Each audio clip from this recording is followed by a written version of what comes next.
she's going to laugh at my Excel document. That's a huge statement. Why couldn't Ainsley do bowling? That's Joe. That's Rooster. And this is the Together We Shall podcast. Oh my God, man, it's been a year. Has it been a year? It has, dude, a whole year. Like last time we had an episode, Kelly was on. That's wild. The listener may not even realize it, the listener who's like catching up on these because it's 3 years from now and they're listening to all of them. But Yeah. to us, it's wild. And the good thing too, though, is like our audience and our content isn't like current events based. So it doesn't like, there's times where like John Bernthal has a podcast, the Punisher actor dude, and like he'll go months because he's on set or something, and doesn't do it. And like you can just brings a guest on and talks, and it's like, oh man, forgot this is a cool podcast, but they took a break. And yeah. And that's our hope. That's our hope. Everybody's like, I forgot. This is a cool podcast. I didn't know how much I missed it in my life. But anyway, yeah, it's been a year. And I didn't, my issue, if I'm being blunt and honest with those listeners, is that the edit is a heavy lift. And I knew that starting this. And as time went on and we got to 40 episodes and 50 episodes, I was realizing that the edit was taking longer than contacting a guest, logging on, recording, and uploading. Like the edit was taking hours. And I said, if we're going to jump back into this, I am not going to heavily edit. So for the listener, I'm interested and curious, if they can even tell the difference between a heavy edit and a not so heavy edit. So that's going to be the big difference going forward. And with it, I think we can do more episodes. I won't be able to tell you the difference because I've never listened to an episode. That's got to be the coolest thing. And I mean that, like to have the discipline to never click and listen to the Together We Shall podcast that you are the co-host of. What is it? I don't know, like, I don't know what, like, good would come out of it, but it wouldn't be instant good. I would have to, like, really process, like, oh, I don't like X. I don't like Y. I like 1. I like 2. How do I merge it all together? And then back to the lift of the edit, it's like, God, like, I have to take podcast lessons. I have to work on my voice. It's just like, you know what? Just put it out there and hope you like it. And if not, I'm sorry. But yeah, that's it. And the headphones, like I'm not wearing headphones, and I noticed you decided not to today as well. But you know what? It's fine because like the headphones and the microphone, like all those things that we'd had in the previous episodes, they were aimed at like making the audio good. And you could put yours on. Like I just charged them. It's like, I don't know excited. what to do. I'll just do. I'll do. Yeah, but they're not on. But like now, can you even hear when you put them on, or is it a different speaker? If I can hear everything if I don't power them on. Okay, so now you're just sitting there with headphones that don't have any audio. Correct, but they aren't fully charged for the first time in probably a year. They're fully charged. Anyway, so I was like, what are we going to talk about to open this thing up, because it's been a year, and I was like, I don't know, like, can you even think of anything off the top of your head that was like current a year ago? That would be like, wow, can you believe that like we went from there to here? May of 2024. I don't know, your kids were not even in the current grade that they're about to finish. Like that's I mean, humanity grew a year. I mean, the trees, the bushes, I mean, everything. He said humanity grew a year, and the first thing I thought of was, well, maybe. Well, in terms of age, not in terms of development for the greater good of all.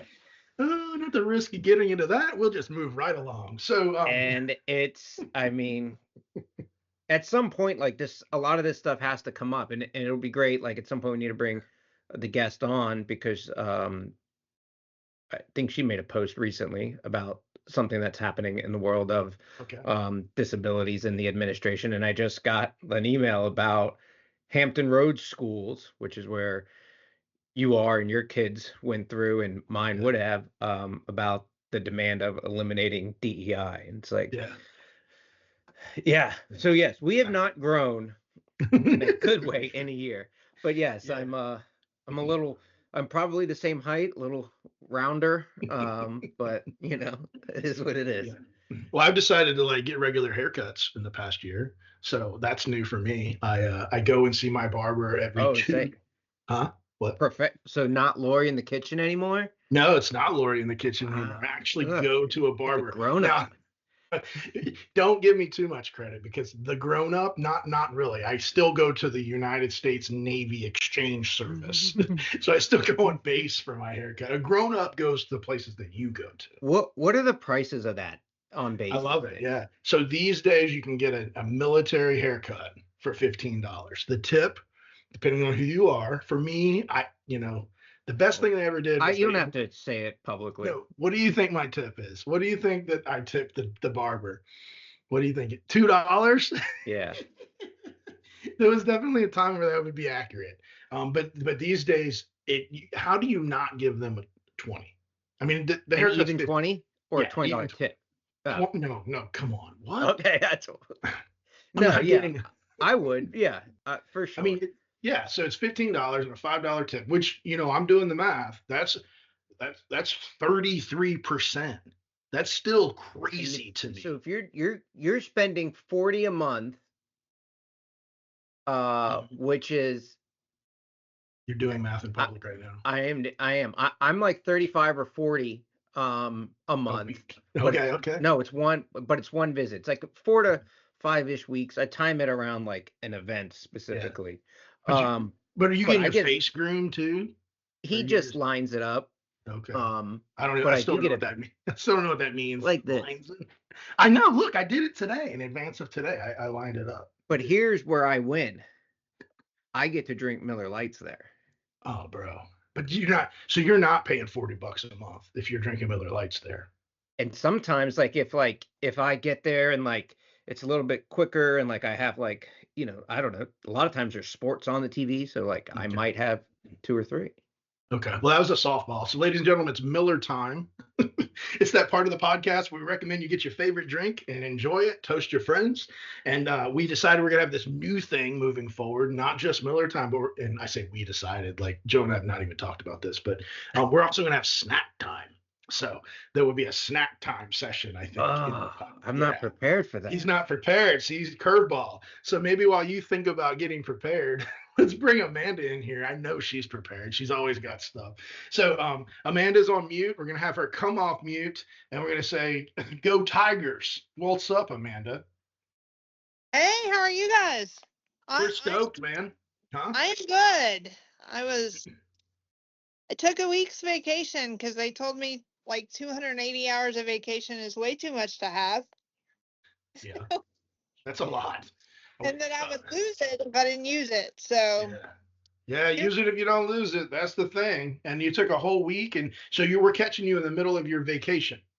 Yeah, which is perfect. Yeah, absolutely. And what I saw, you posted like where you went. I don't remember like the city, but I do remember that you went to an establishment that is off the walls. So I actually went to Monday. We drove to Shangri-La in Orange and figured out it was closed. And so I told Mom, I said, the only way to make this better is to go to Bucky's. So we drove from Lake Charles to Baytown for no reason other than Bucky's. How far? Dude, she's wearing her hat, Joe. She's got her. Is that a Bucky's hat? She got her Tiger shirt and her Bucky's hat. I love it. So it's about 2 hours. There was a time where we would have to ask her to tell people what Bucky's is. But if you're listening to this and you don't know what Bucky's is, you got to get out more. Yeah. Right? I mean, I don't know. Like, no? I can't. Well, you do need to get out more. And I think everyone should experience it once. But for me and like my, like, I don't know, anxiety of just even getting in and out of like the parking lot, like that's a once a year hit for me. Yeah. and I'm good. Yeah. So you can spend way too much time and money and money. Yeah. It's out of control. What's your go-to staple? What do you have to get when you go to Bucky's? So I picked up some fudge for my coworkers and some chicken salad. And then I picked up a candle for my brother. That smells, well, his doesn't smell like beaver nuggets, but they have a candle in there that smells like beaver nugget. Are you saying beaver nuts? Nuggets. Beaver nuggets. What is a beaver nut? Like No, nugget. Like a beaver chicken nugget. Yeah. What is a beaver nugget? They're like corn pops, but they're different flavors. But the best way I can describe them is like the corn pop cereal that Okay. we ate as kids. No, All right, not. perfect. Oh my God, Joe, did I derail you with my? I seriously thought she said beaver nuts. Tell me. I mean, no. I mean, I guess like,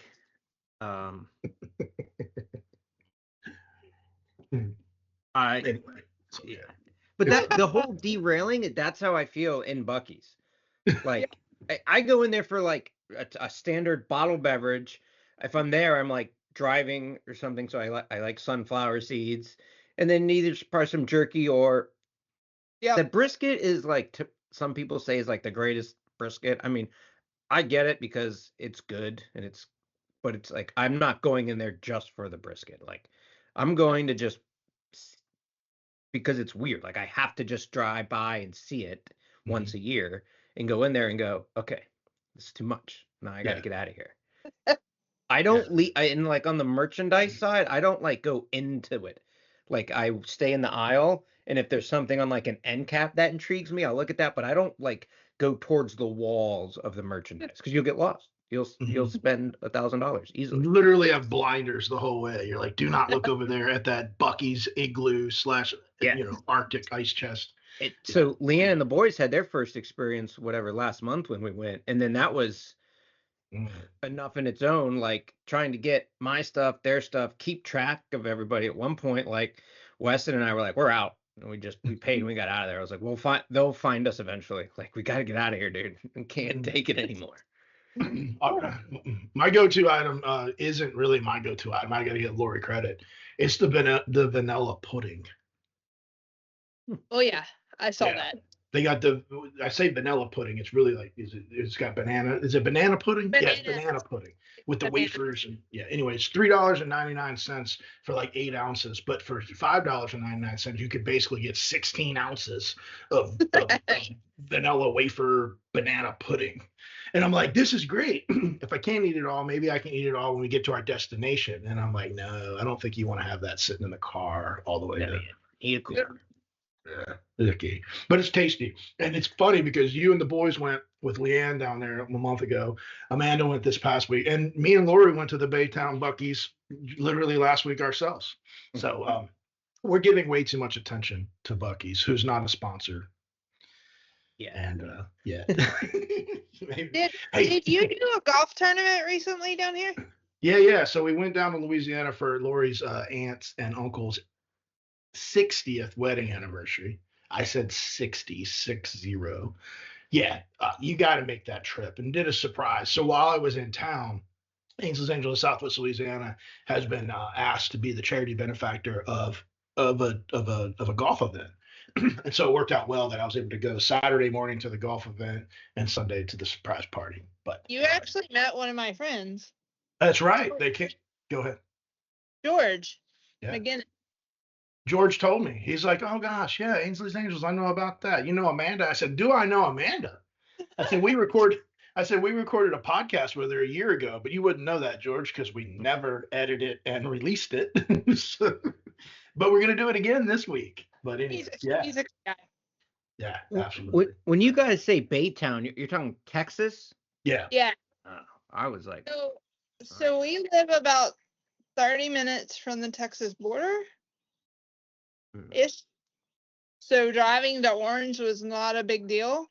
And we got hooked on Bucky's during evacuation. Like that's where you live when you drive back and forth from Louisiana every day to fix a house. Why would you ever evacuate Louisiana? Like, come on. Don't say it. It's too soon. But it's almost time. We had a month, but her name was Laura. Laura. Ugh, man. Yeah. You were down there for Laura, and did you make it back and experience Hurricane Delta as well? I did. Yeah. I did. My God. No, actually, we were still in a hotel for Delta because Mom's house had to get fixed. So we were still in a hotel for Delta, I believe. Yeah. Just a while to get crushed by a Cat 5 hurricane that completely demolishes everything. And then, like, literally within a month, I think, another one goes the exact same path. People are in hotels or still evacuated, and you get another one. Like, is that even real? Yeah. Goodness gracious. Wild times. Well, Amanda, like, we met a long time ago. Like a long time ago. You're like one of the original Ainsley's Angels riders, like, So, really. My very first race was the Enos Darbone with Hot Kevin and Lindsay Bolott. She took me to my first race. Yeah. Wait, did you say Hot Kevin? Yeah. That's what I was told his name was. So it's been that way ever since. It's funny to me because I grew up with Kevin Dufresne. Like, we literally hung out and did everything together from probably about, ninth grade on. And to hear you here, 40 years later, refer to him as Hot Kevin. That's what Lindsay said his name was. So that's what I went with. I mean, that's hilarious. I've known him with Lindsay my whole life. So. Yeah. Yeah, Lindsay and Kevin have known each other longer than I've known both of them, but we all graduated together. So it's all that was pretty neat to see as we were launching Ainsley's Angels and it was becoming a thing in 2012 in Lake Charles, to see my friends from high school involved in it and bringing their friends in and seeing all that go. But yeah, you started off riding, being pushed or pulling people, and you evolved. What's that all about? So I just thought it would be cool to see what I could do with I knew my legs didn't work, but my arms worked. So I just thought it would be cool to see what I could do. And I was CrossFitting at the time. I can still do about a 5K in practice with just cold in practice for more, but I just thought it would be cool to see what I could do. I will say the bike's not as friendly on heels as That's the truth. So you're talking about basically going from a chair that we could push you in, or you could pull the rider, to doing your own, I guess we call a hand crank bicycle.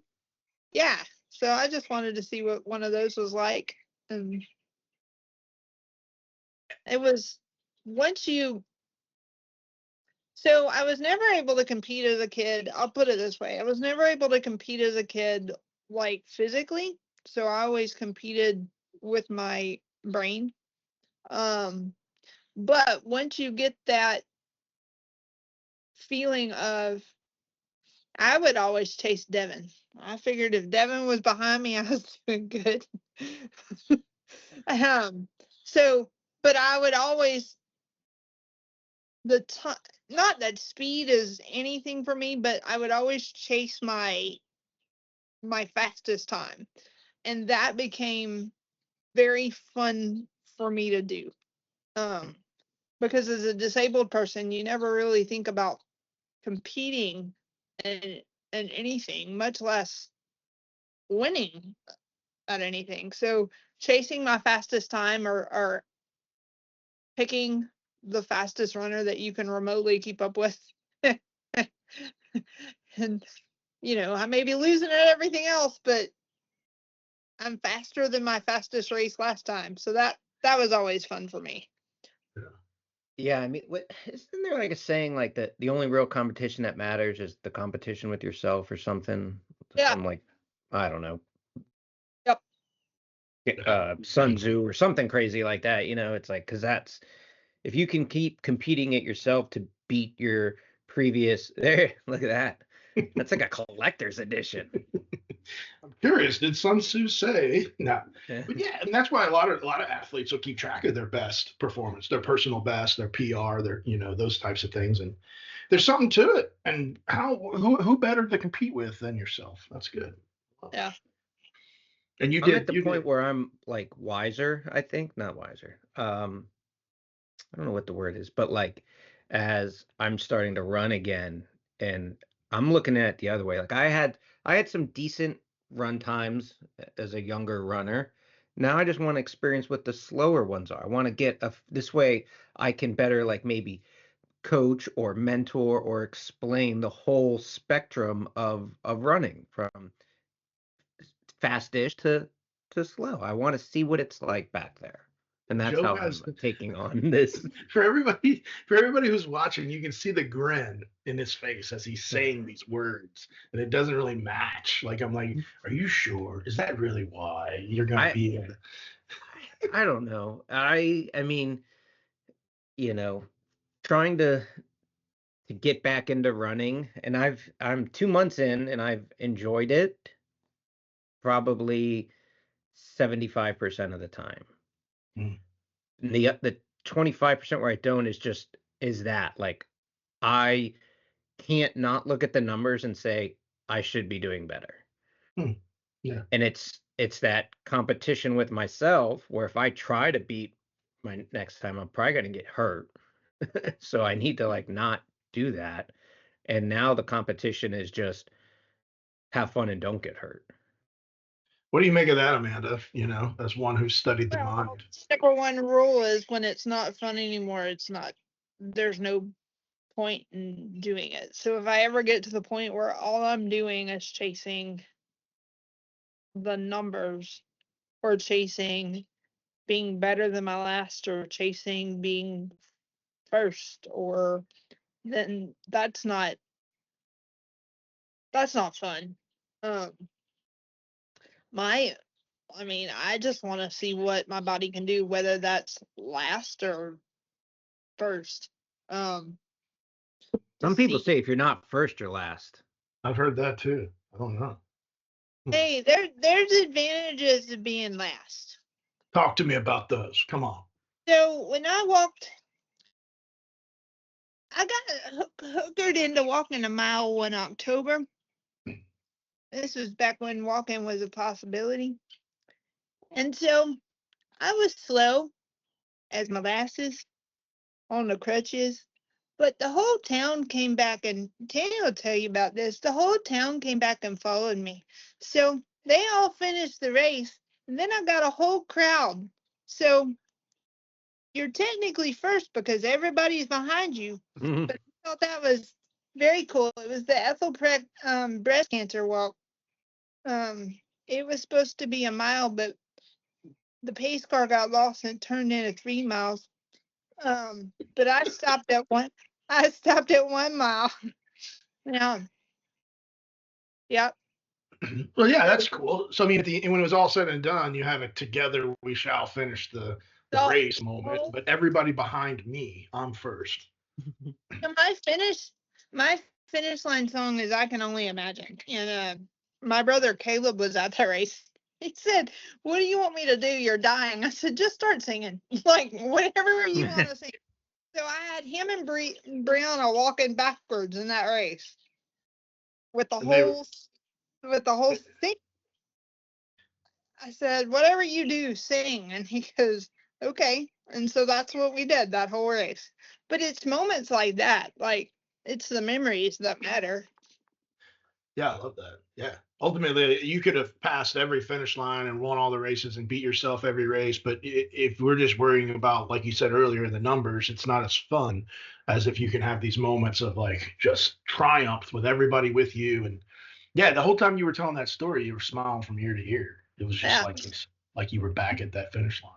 I will tell you this, they tried to put a motorcycle helmet on me in that race because Caleb said I would need it and I couldn't hold my head up. I was like, you're not walking the race with a motorcycle helmet. I can barely hold my head up as it is. Those things are heavy, bro. If you've never had a motorcycle helmet on, like, yeah, it's legit.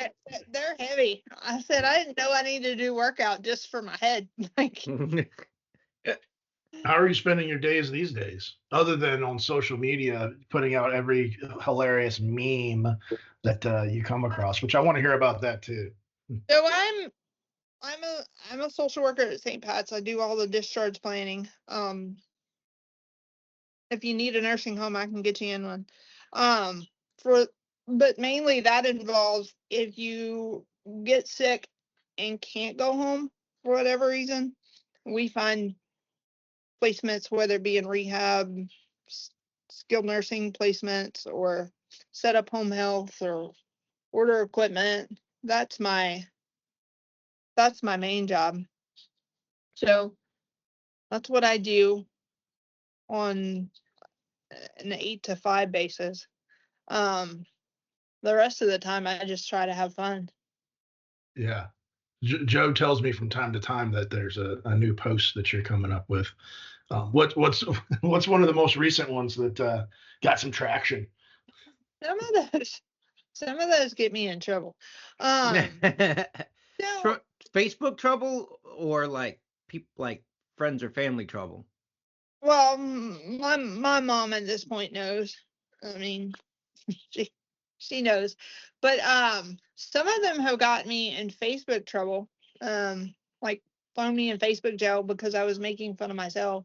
And they thought I was making fun of other people. So, Yeah.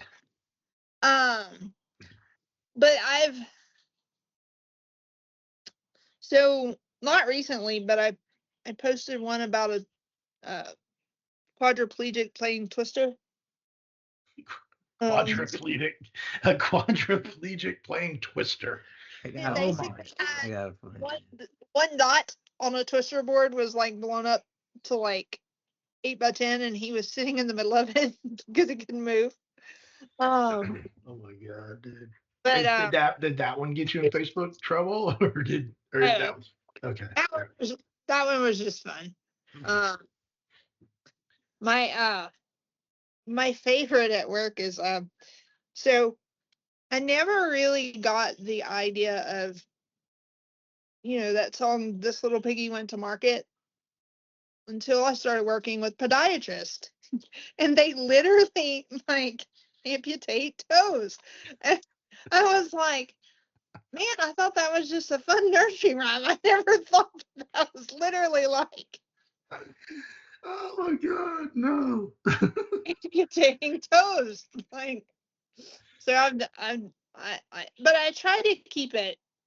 I try to keep most of my stuff light because it makes it palpable. Not only like, I don't want to say this, but my audience isn't necessarily my target audience, if I ever had one, isn't necessarily other people with disabilities. It's the normal. I don't want to say normal, but that's what I call them. It is the non-disabled people who maybe just don't have an understanding. But I don't want it to be so serious that they don't want to ask questions. Because sometimes you can get yourself so far up the advocacy role that people are scared to ask questions because they're afraid that they're going to ask it the wrong way. Damn, that's strong. I love that. And they use the wrong terminology to offend people. Like the word when I was growing up was handicap, and I still use that word. I know about people first language, and I know when to use it and when not to use it. But if I'm having a regular conversation with just a regular person, I'm not going to stop their conversation because they didn't use people first language. It also matters the spirit of which you say it. If you're saying it to be mean and poke fun and belittle the person, that's a whole different issue than if you're just asking me to learn or asking me because we're hanging out and like, my sense of humor, so you're going to join in and poke fun. So that's kind of what I use Facebook for, is to try to open up conversations. And you start with humor and then you get to the more serious stuff and go from there. You know what you and Joe. Go ahead, Joe. I was gonna say y'all have something in common, and it's called humor. But I'll come back to that. Go ahead. Well, first and foremost, I lost my shoe. As I was looking through to try to, I thought I saw, well, looking for the Twister meme. Oh, it's way back there. Oh. It was a couple months. I did come across and I guess apologies, I've been staying off Facebook, but happy belated birthday from a couple days ago. Saw a lot of that. And then I saw something about small, medium, at large. Oh, yeah. About the the dwarf. If a midget psychic escaped from prison, would the headline read small, medium, at large? And it's a T-Rex like scratching its chest. Do you make these or you just find them? I find them. Yeah. I find them. And then I will find like regular funny memes that talk about standing or running. I'm like, well, I won't be doing that. So I put the disabled twist on it, and then it's really funny because they're talking about standing, and I'm like, nope. So that one's out. Another funny thing I used to do, and I did it with my brother Caleb, is I would go to karaoke, and I used to not do karaoke, but then I started venturing into it. He would pick songs that I purposely like couldn't do, like I Can Walk 500 Miles. I was say jump around. And he would, so one of the humorous things I found at the Suntech 5K, and I think people that didn't know me thought I was being serious, but I said, it's ironic that y'all are playing the hokey pokey and half of our legs, the majority of the people there, legs can't move. Like, there's no way I'm putting my right foot in and taking my right foot out. And then they started playing Jump Around. I said, no, and they said, are you really offended? I said, no, I find it funny. And yeah, I mean that's where a strong, like, you know, personality and belief system and upbringing and everything, you can do that, where some people probably got offended, but that's not intentional, especially at events like that, like the DJ or whoever's playlist is being played from their phone, like they're not taking that into consideration, and not like in a egregious manner. It's not. Here's the thing. I don't want them to.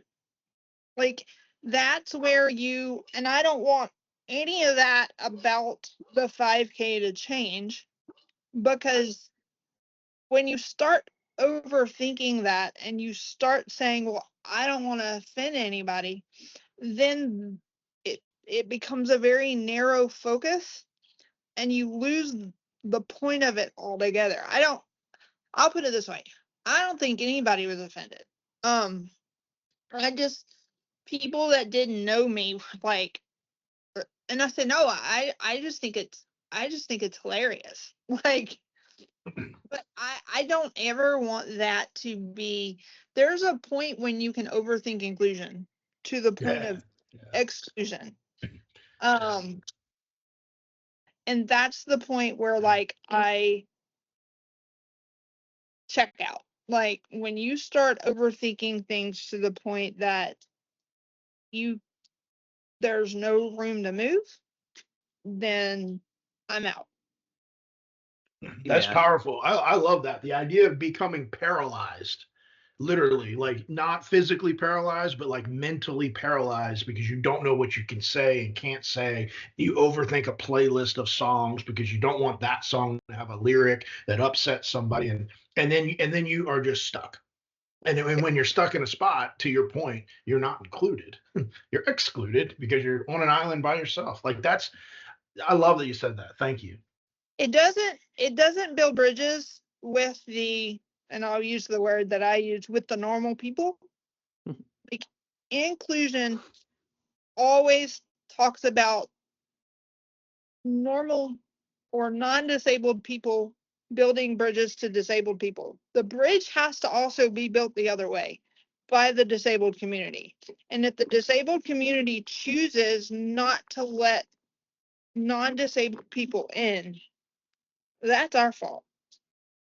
Yeah. And then you don't go anywhere. It's like So- any relationship, it's a two-way street. Each person's got to pull their own weight. You got to come together. Now the bridge has to be built better than the I-10 bridge, because they're now giving us a toll bridge. But For all of you paying attention to America's infrastructure, the I-10 bridge over Lake Charles is, I think, on the top 10 list of uh-ohs. yeah. And you've traveled that I-10 bridge quite a bit in your days. Yeah, because that's how I got back and forth from Baton Rouge. Yeah. In addition to that, that's the bridge that's in the background at the Sunset 5K. And Yeah. if anybody wants to meet Amanda, she should be at the Sunset 5K July 12th. We hope I to see her should be. there. Yep. Unless I'm on call, I should be. Yeah. But I'm gonna go put that in the calendar to not be, so that I can Yeah. be there. That bridge also has guns on the side of it. If anybody that didn't know. Yeah, Jean Lafitte, the pirate Jean Lafitte's crisscrossed guns all the way up. And are you guilty of ever knowing somebody or perhaps rolling yourself up there to steal some of those guns? Because I heard some of them are missing. So no, but one of the things we got for my dad was I think it was a Candace Alexander cast of the guns. So Okay. they hang in the legal version hangs in my parents' house. Yeah. So wait, so your parents do or do not have guns from the I-10 bridge in Lake They Charles? don't have guns I don't think they have guns from the I-10 bridge. What she did was she took it and formed a cast, like Okay. an iron cast of the bridges. Yeah. And so it's in a piece of artwork that we have Got it. Yeah, cool. from her. My goodness. Well, I mean, to talk about a rabbit hole, like if someone happens to go up there and take a pair of those, like I'll take them. That's kind of cool. Now, like looking at, Pretty sure it's a federal offense, but Joe's here to support. I'm not. I'm just this. If you Google it, like this one dude's got it. Like he took them and like dipped them in something and like mounted them and everything. Yeah. So if any disabled person can get up there to actually get the guns, look, kudos to them. Yeah. For the listener, that's- it's basically the side of the bridge, like the part that prevents you from driving off the bridge. And that's where these things are. And they're cross rifles or cross pistols, I think, of Jean Lafitte's guns. Yeah. And they go all the way up and all the way down. So, I mean, at one point in time, there was probably like, and I'm just speculating, 500 of these things on each side. So over 1,000 of them. And if you go now and count them, I bet you a bunch are missing. And it's not because the wind blew them. Yeah, I mean they're like, it's steel, right? Like what? Whatever the bridge is made out of, like they're legit. Yeah. Yeah. Legit. The new bridge looks to be nice though when it's done in 5-6 years. Are they building the new bridge, Amanda? Because I've heard different stories. Like, what's the deal? Not yet. So they opened the children's museum on the lakefront this past Monday. But they haven't started building the new bridge, but I hear that it's going to be a toll bridge. Early 26 toll bridge. This is whatever this says. $2 billion project. Wow. Yeah. What do you think about having a toll bridge, Amanda? Because that's a new thing for people that live in Southwest Louisiana. Toll bridges. It's going to be expensive to get from Lake Charles to Westlake, that's for sure. You got the other bridge, right? You could always take the 210 bridge. Are they going to toll that? Is that thing ready to? Well, I think after they finish the I-10 bridge, they're going to start on the other one. But yeah. Yeah. It definitely needs to be upgraded. However, they can afford to pay for it, you know. Yeah. So why on earth are we talking about bridges? Well, because Amanda was talking about it's a two-way street for people with disabilities and people without disabilities to come together to create, an environment that we can all get along. What are some big things that maybe on the top of your mind that you might like to see moving forward in the next 5 years, 10 years in your community, in the country, that we all could do better? So I mentioned this in a couple of posts of mine. There's I'm middle of the road on most things. But there's a big, when I talk about, I'll bring up the waiver program. And hear me out. I don't get waiver currently because I started working and make too much money. Waiver was a very big blessing for me when I did get it. But my experience with the waiver, especially when I moved out of my parents' house, was I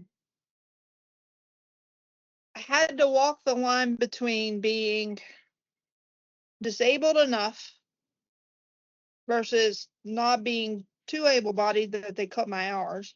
Um, and the other thing I had to walk the line of was, when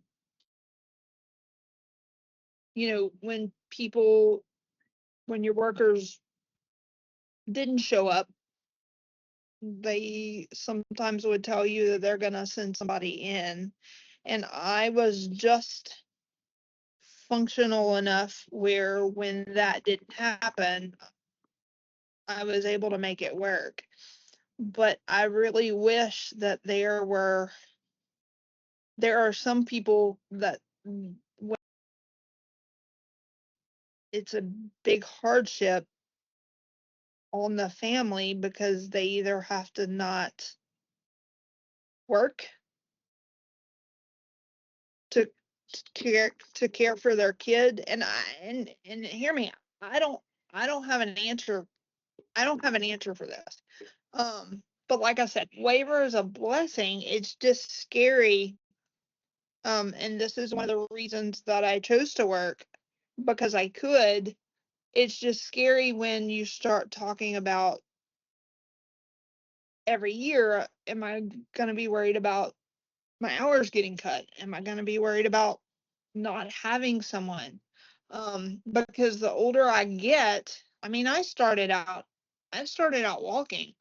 The older I get and the more you lose, the more you need those things. One of the things that from working at St. Pat's that I have been made increasingly aware of is what would happen if I needed some sort of long-term care. Because I wouldn't qualify, my income would preclude me right now from long-term Medicaid for like a nursing home. So what would happen? And luckily my brother and I have been brainstorming as to what we can do now. I always tell people, especially with disabilities, don't plan for the worst case scenario now. And if you don't need it, then great. But if you do need it, it's there. And I know that's maybe kind of morbid, but plan for when your parents, i.e., able-bodied siblings, what happens if they're not there? What happens if you outlive them?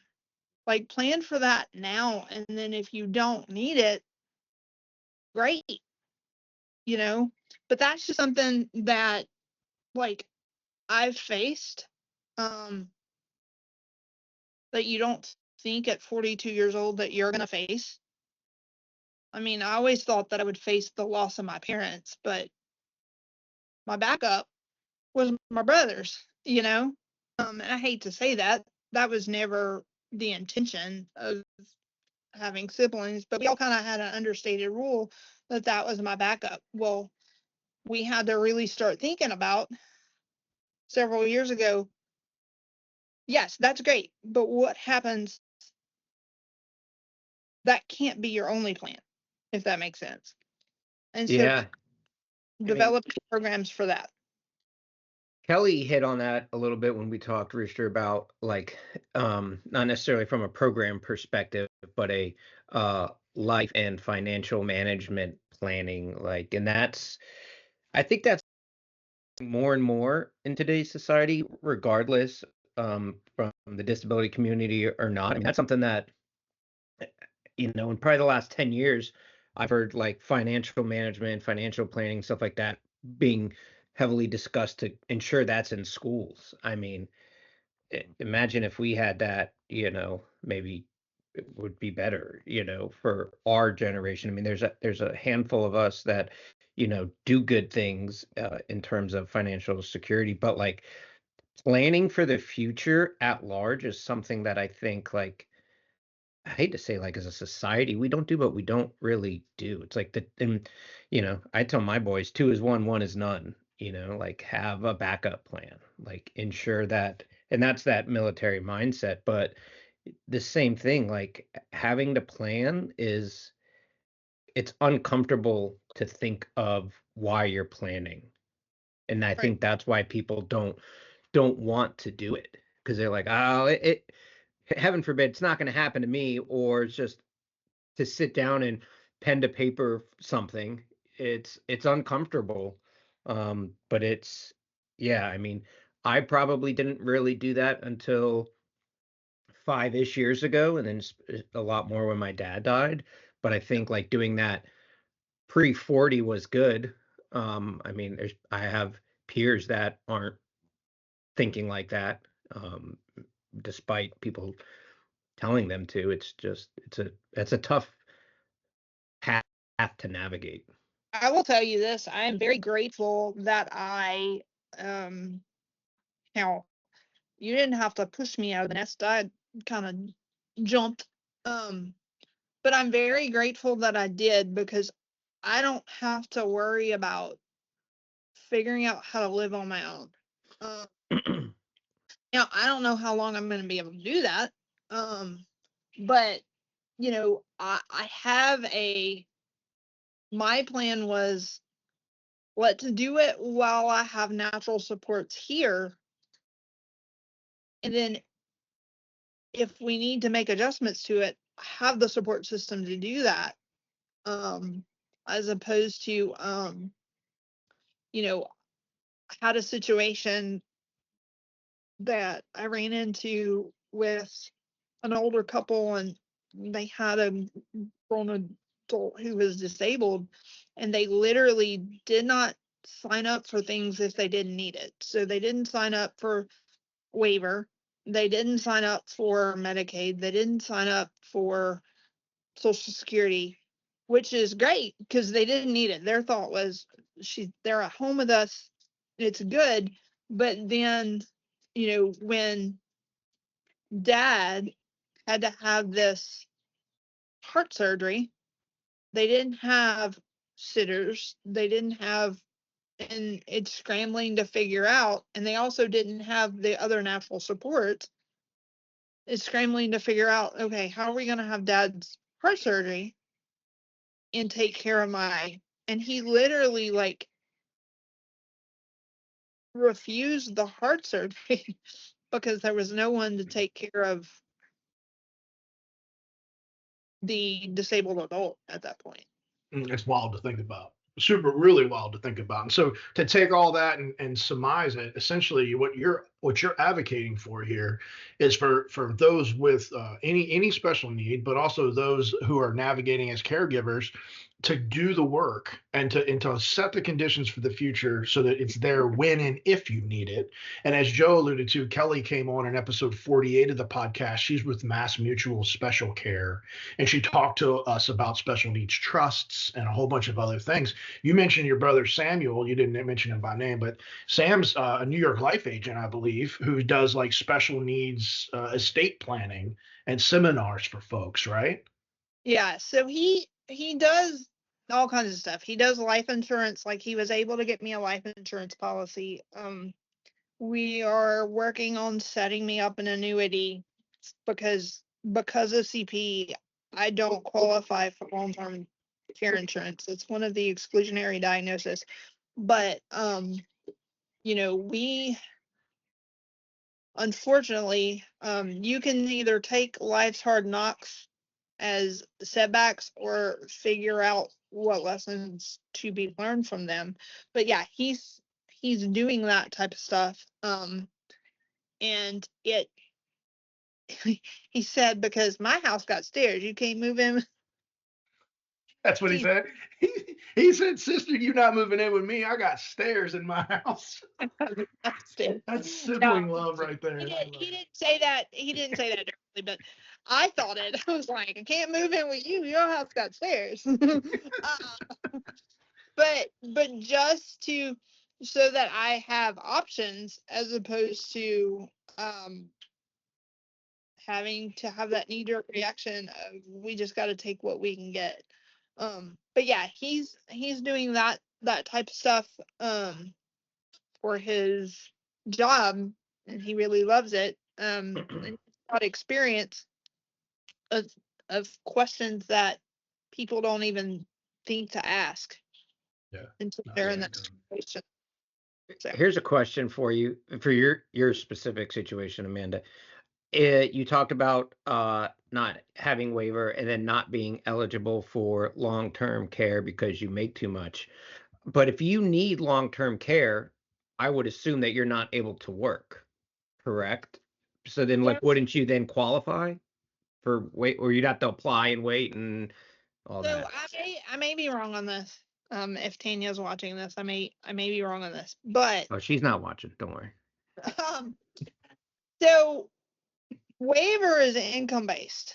And so when I started working, I made over the income limit to continue my waiver and my Social Security. I don't know. Yes. When I talk about long-term care, I'm talking about long-term Medicaid. I would have to spend down all of my retirement. And like I said, I may have to spend down all of my retirement to drop my income down to the level that I can apply for long-term Medicaid. So I would literally, like, if I wanted to do, say, if I needed to go to a nursing home, I would have to cash pay for that nursing home until which could be a month, 2 months, until my bank account says broke, Yeah. It's And there's a lot of, but I think your point is nowadays there's some mechanisms in place, things like special needs estate planning that can set you up, where you would have these assets, but you might be able to still leverage some of these government benefits, or is that what you're saying? I don't know if I would be able to leverage the government benefits, but, and again, this is what I'm about to say is my experience, no judgment to anybody else, but I have learned I'm assuming that I'm not going to be able to depend on the government. Okay. That it may not be there. If it is, great. I'll use it, if that makes sense. Mm-hmm. But if it isn't, then I've got something. Does that make sense? It makes perfect sense, and that's wonderful advice. Like For everybody. Everybody, yeah, because it's not, honestly, it's not a matter of if, but when. Everyone has some form of disability. I mean, frankly, let's face it. Like, if you live your whole life and never have some form of disability, you are absolutely the outlier. You are absolutely the minority. Now, different degrees, right? Different degrees, but yeah. And wonderful advice, man. That makes perfect sense. You gotta go and set the conditions for yourself to be independent to the degree to the best of your ability. Now, I don't think Ainsley was going to be able to have the mental capital and physical ability to go forward. But as her caregiver, if she exceeded the life expectancy of 5 to 10 years, Lori and I needed to make sure that we were in a position to continue to care for her in that regard, even if it means staying in the Marine Corps for 30 years because she's still alive, because that might be, through my employer, the means of medical. Again, I like it. Thank you. You said it perfectly. It's very Yeah. good advice. I've just I used to live in fear of because I went to LSU, and when you get involved in advocacy at LSU, this is a lot of what you hear about. Is I didn't want to live in fear of the ballot box. I didn't want to live in fear of who we were going to get in office. And as a social worker, you kind of have to, because it affects a lot of your job. But what cuts are coming, because it never was, well, they're going to add extra, unfortunately. But what cuts are coming? What does that mean for me? How am I going to have to make it work? Like, it's so freeing to be able to be in a place where I'm asking these questions early, if that makes sense. Yeah. Yeah. And what do you say to the person that's hearing this right now and saying, well, Amanda, that's because you grew up with parents that loved you and you had a support system, and they put the conditions forward for you to be able to get to where you are today, and nobody did that for me. How do you respond to that person? So there's a lot of resources out there, like LRS, Office of Citizens with Developmental Disabilities, families helping families. I will say this, to that credit, there's no, like, unless you know someone and you know what questions to ask, there's nobody that does those type of things. So if you don't have another disabled person who's kind of charted the course that you can ask questions, like, I was blessed with a counselor in high school that her son had spina bifida. He was older than me, and so I learned about LRS. I was blessed with a mom that worked in the special education department, so she knew what doors to go knocking on to get things accommodated. She also knew how long it was gonna take. Those type of things. So networking. So the other thing that I think, for me, I always fell through the cracks of, like, disability. Well, there's not many, but disability support groups, because a lot of things are, at least in my perception, are geared towards intellectual disabilities and then intellectual and physical disabilities. Well, when you don't have that, the intellectual piece, and you just have the physical piece, when you talk about support, very hard. It was very hard to seek out resources, because some of them I didn't qualify because I didn't have ID. Um, and so I got involved. There's a governor office of disability affairs, and they did a summer program at LSU that was really geared towards advocacy, but that's how I figured out that, like, I could go away to college, and I figured out about disability services, and now it's come a really long way. My niece has I think they call it Life Academy, where they take disabled people who wouldn't qualify for college, whether it's because they are a part of a special ed program or whatever, and they teach them life skills. I know UL's got a program, Swallow's got a program like that. So it is coming closer to me. But I think and we have a traumatic brain injury program over at St. Pat's where they meet once a month and they bounce resources. And I told the therapist that runs it, I said, well, I don't technically meet your criteria. And he goes, but you still have my resources. So having support groups where you can ask questions of, this is what we're facing, early steps is a really good program to get involved in from the start. Some of that wasn't there when I was coming up. So those type of things. Yeah, no, good answer. So you got to network, you got to do the research, and worst case scenario, just email podcast@ainsleysangels.org, and we'll get you in touch with Amanda. She seems to be able to point you in a direction. Not that we're trying to advocate that you're going to become somebody's big helper, but you could probably point somebody in a direction if you heard 30 seconds of their story. I don't mind answering questions because that's the only way you know. Yeah, perfect. Well, thank you for that.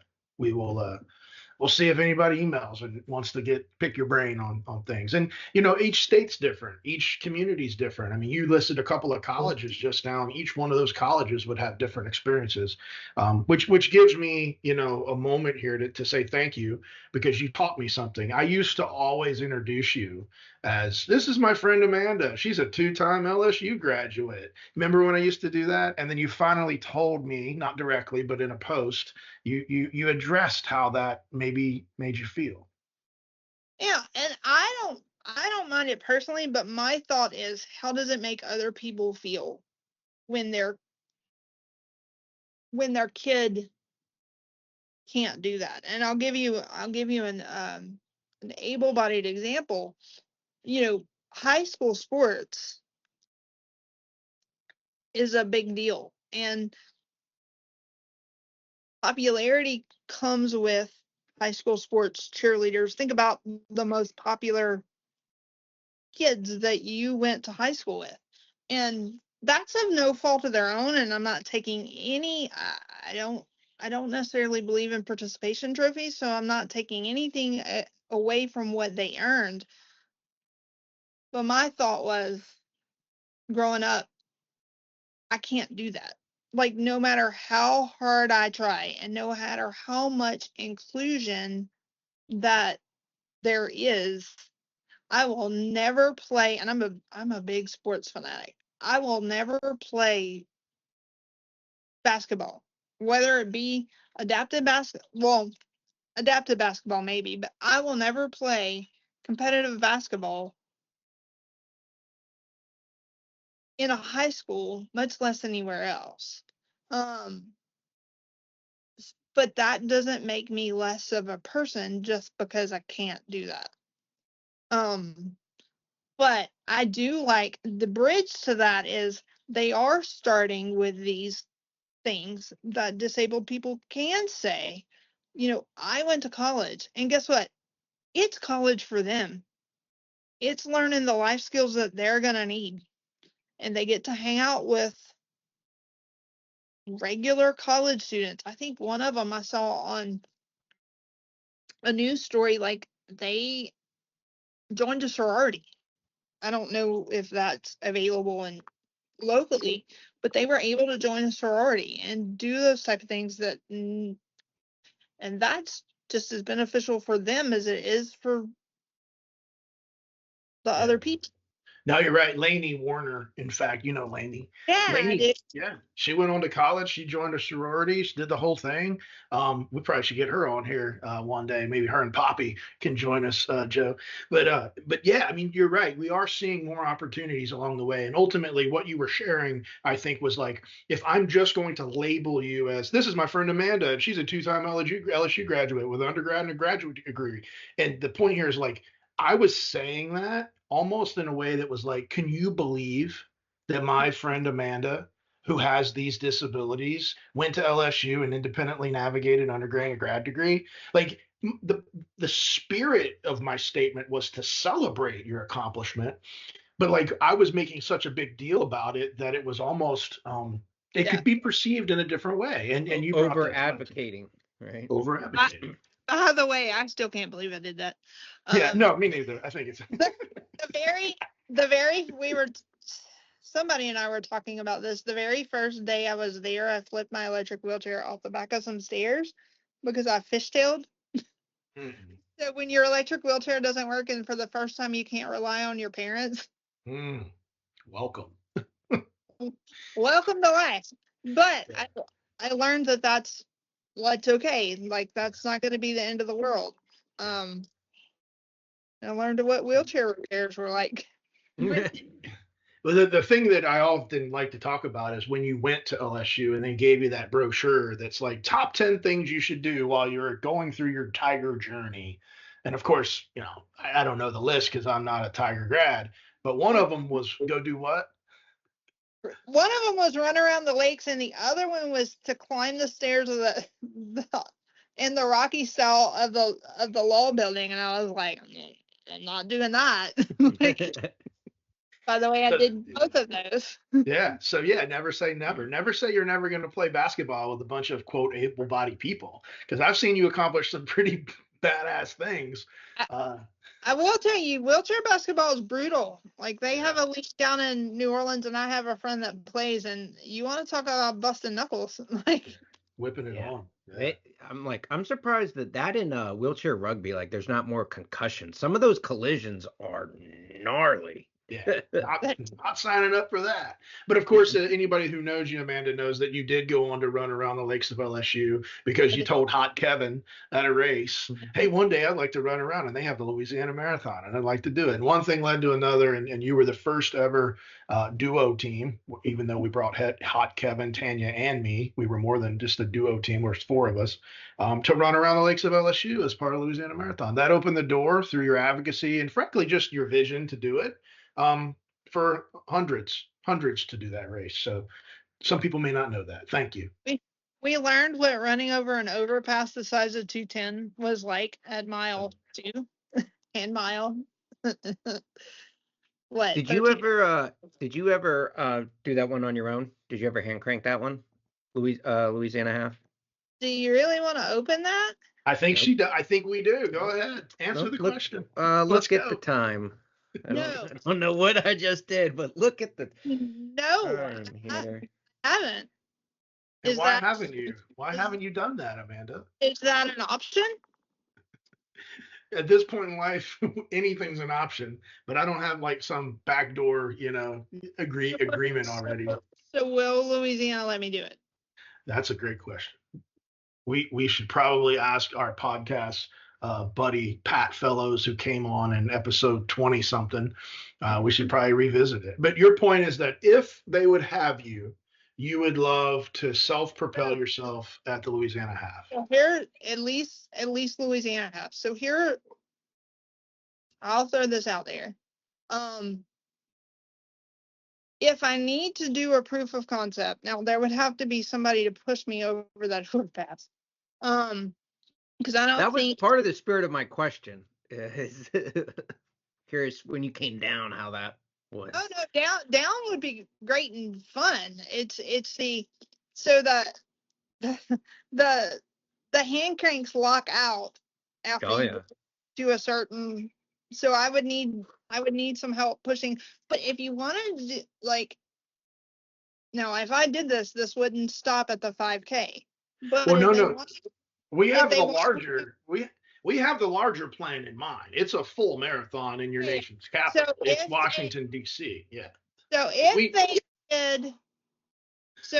they wanted to let me do a proof of concept at the 5K, just to prove that we could do it, and then move up to the half, the full. Okay. And then the bigger plan would be like Washington, D.C. Yeah. I definitely would do that. Yeah. Well, what about this? Why don't you just like practice and train around Lake Charles with all of our friends, and then just go straight to, the big show in DC and do the Marine Corps Marathon. So here's my question. Because I don't have families, not that they're not supportive, but I don't have family support to do this. Who would help with the train? The training or the train? No, who would help with the training? Because what I have right now is a tabletop hand crank bike that I can do in my house, but eventually we're gonna have to put that sucker on the road. And my, that's, my mom can't do that.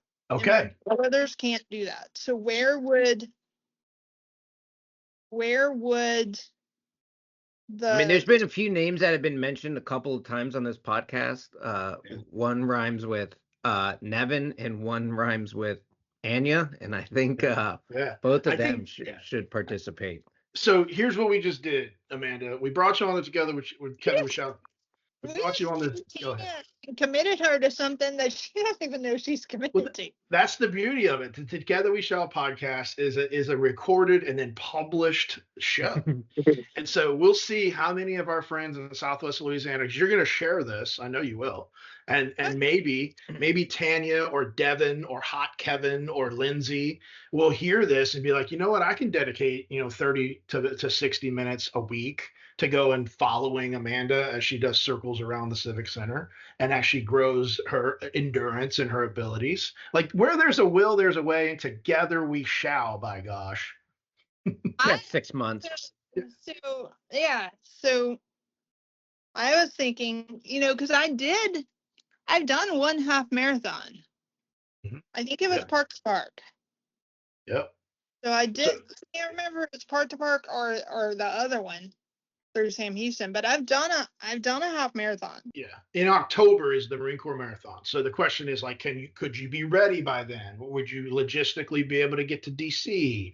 Would you fly? Would you drive? Would you, all those questions. We're not going to solve them on this episode, but so it would probably be more planning for 2026.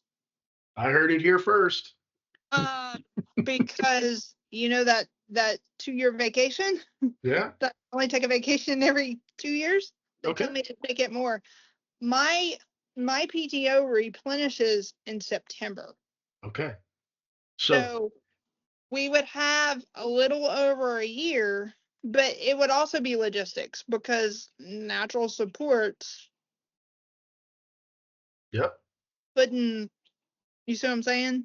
Yeah, I do. And that's why getting this out into the ether in May of 2025 is key to planning for October of 26. And anybody who's listening to this can contact you to be part of the Ainsley's Angels Team Amanda Marine Corps Marathon Charity Team 2026 to help you with the things that you've laid out, which is the training, the logistics getting there, and the execution along the way. That's exciting. And if there's anyone that's listening that is ready and able to do so in 2025, you can email Joe at ainsley'sangels.org or go to the link in the description that says Marine Corps Marathon, because we are going to have, hopefully, a record number of 75 riders this year. That's amazing. It's the 50th running of the Marine Corps Marathon. We're excited about it. And for all of those that can't make it this year, you can always look at the 51st, and maybe Amanda will be there then. If not sooner, we shall see. Well, Amanda, that was fun. That was a heck of a good ride. I enjoyed this. I'm glad we had the decision to come together again. We're gonna edit this thing very minorly, and I don't know. It might even get launched as early as tomorrow morning, if I'm being so bold. Okay. Because I was wondering, because you told me last time that you were gonna send it to me before you. I don't care. Before y'all posted it, and I was like, I never got that. Yeah, you never got that because I never edited it, and we never did anything. After the last time we recorded a year ago, we went on to a vacation, and it had everything to do with the lift of the edit. So now I'm just not doing a big lift, and we'll see. We'll see how people like the less edited version. Amanda. Less is more, they say. Less is more. Less is more. With that said, Amanda, I'll give you the last word if you want to wrap us out before we roll the credits. I just think it's important to have conversations with people and live life next to people, because until you do that, then you don't learn. And then have fun the rest of the time. We're done. This was good. Yeah, we're done here. Find your people, and if they make you feel sexy, even better.